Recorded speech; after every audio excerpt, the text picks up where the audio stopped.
How to determine the asset allocation for an investor. The mix of assets an investor chooses depends on his risk profile. Some investors are very cautious and therefore risk averse.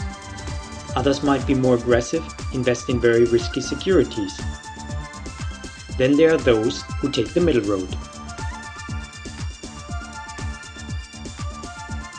There are three ways in which the assets are selected for asset allocation.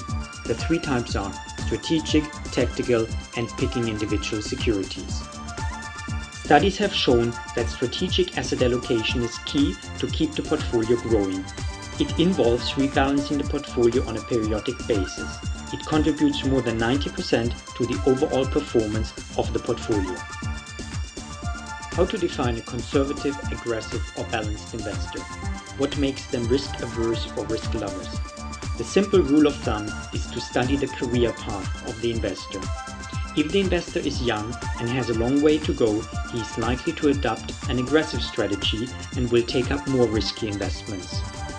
Likewise, an individual who is looking to retire in a few years' time will not take unnecessary risks. Instead, he will look for safe assets to invest in, preferably bonds and dividend-paying stocks, so that he has a comfortable income stream when he retires. Three standard strategies are used for asset allocation.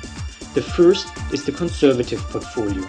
Here the investor wants to have a low risk and therefore a small contribution goes to equity, while a major portion of his portfolio is comprised of fixed income securities. Second in line is the balanced portfolio, which has an equal ratio of equity and fixed income securities.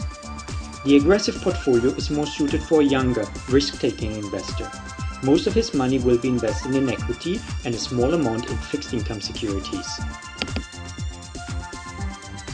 Now the question is how to decide the right mix of assets for you. Investors follow a golden rule. Use the number 80 and subtract your age from it. The resulting number should be the percentage of investments in more risky assets like equity. If you are young and 30, 50% of your portfolio should comprise of riskier assets. If you're at the ripe age of 60, invest only 20% of your savings into assets like stocks. Many thanks for watching this tutorial. We hope it will help you to better understand the world of financial markets and financial products. For further tutorials, please have a look at our website www.myfinancetutor.com.